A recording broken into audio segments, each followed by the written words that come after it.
Hey everybody, enjoying some sunshine even though it's cold outside today. Just had to get out. We've had some frigid temperatures where I live and we're housebound. And so anyway, we've got a day to get out as long as you dress properly. And I would like for us to get back on track with the idea. See if I can find it. There it is. Remember we used the metaphor of the trip, a mountain hike. So we're on a low hill right now. There's a foothill, and then back in there is a snow-covered peak, which is probably at least 8,000 feet. So are we going to do that today? No. No, we're not. But remember we talked about the problem, which is how do we get from here, where our feet are, to that mountain peak, the plan of how we're going to get there, the preparation to get there, the progress, and then the prize, which would be meeting our destination. So that's what we're gonna recap what we've done thus far. This is episode 9. My name is Catherine Stickroth. I'm a trauma recovery specialist, sharing with you my own experience with PTSD and techniques and things I've learned that help minimize my PTSD symptoms.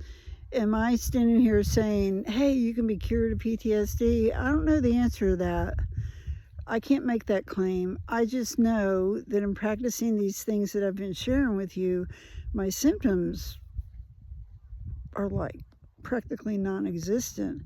And if they do show up, if something does come up like anxiety or something like that, I know what to do. I do it, and then it's past, and that's it. It doesn't linger, it doesn't build up, and things like that. So that's why I'm sharing this with you, that if we compare it to the going on a hike, and you've never been on a mountain hike before, I've been on the trail. I've made it to the top.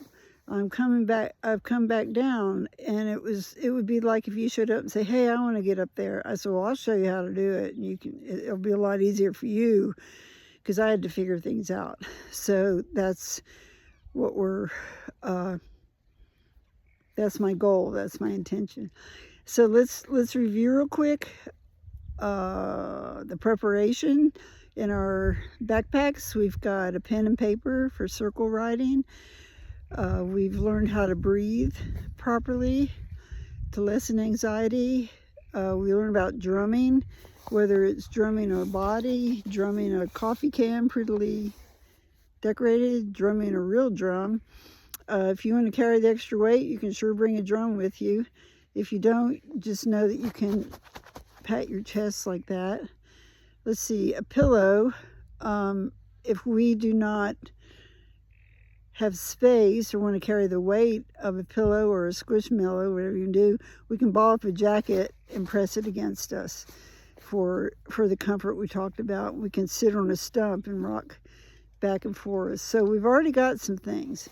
Now you might be saying, you know, Catherine, I'm 40 years old, I'm 50 years old, I'm 60 years old, and you want me to get a squishmallow? I mean, like, really? You know what? I totally get that. I totally get why that would just seem ridiculous to you. But here's the thing. I put that together. I came up with that idea. These other ideas that may seem juvenile, childish. And I will just say this. They work for me. And the reason I needed them to work for me is I had tried everything else. If a viewer on here is getting help through other avenues and isn't ready to try these techniques, that is perfectly fine. I'm just saying, I was at the end of my rope. It was something different, or I wasn't going to make it. It was desperation. Desperation calls for desperate measures. My desperate measures were getting a pen and paper. I had to do something different. If nothing changes, nothing changes. I still had the information that the therapies, the psychiatric hospitalizations, the 12 I had all that information, which I would say kept me patched up until I needed something else. You know, I'm not at all taken away from that. And these things I suggest are not instead of what you're doing that's already working. Now, there's something to consider with this that I had to consider. I was getting a payoff of some sort of being crazy with PTSD. I'm sorry to say that. I'm sorry to admit it, but I was. When I was very young, I could tell a story about my trauma, and a guy would buy me a drink at the bar. You know, well, I'm just saying, I can manipulate people to feel sorry for me and get what I wanted. And that worked until it didn't work.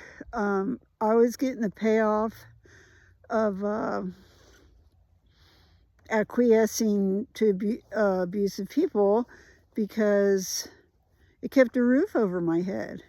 I was getting a payoff out of acting like somebody else's lies was the truth, because then I wouldn't be abandoned. You know, there's a payoff. There's a payoff for everything. And I'm not blaming anybody watching this video for their PTSD and how they cope with it. No blame, no judgment whatsoever. Whatever you've done, I've probably done. I just don't have any judgment about it. How can I?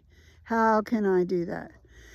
Another point of my desperation was I had so many psychiatric labels on me. Schizophrenia, bipolar, multiple personality disorder, dissociative identity disorder. I mean, it just seemed like if they could come up with a label, I had it.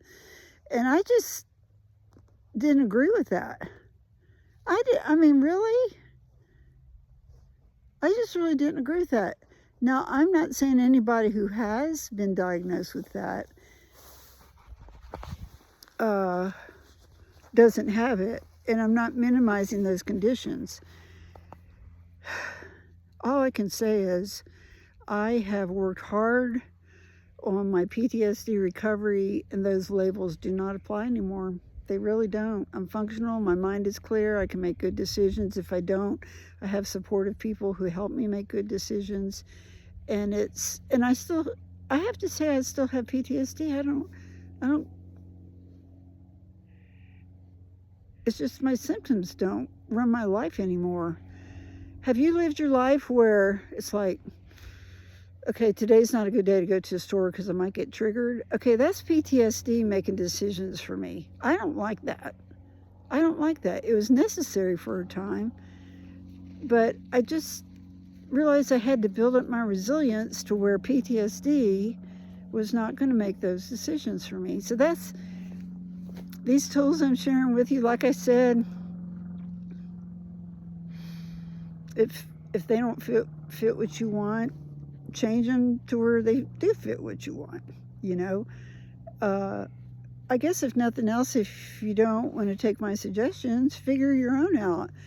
Step outside that box that maybe some people are putting you in. You have permission to do that. So I just want to take this time out and remind you that there is a purpose behind all these things we're talking about. We do have a mountain to climb. Let's see if I can find it. I might be blocking it. I think I'm blocking it. Yeah, I was blocking it. There it is. Yeah, we do have a mountain to climb. We're going to go on a hike. It's going to be a great adventure, but we need to be properly prepared. And we need to be practicing the tools before we start the journey so that we will be skilled in their application, that if something comes up and we need them right away, we know what to do instead of scratching our heads saying, I don't know what to do. Well, you do know what to do. You've been given a few tools. So practice those things and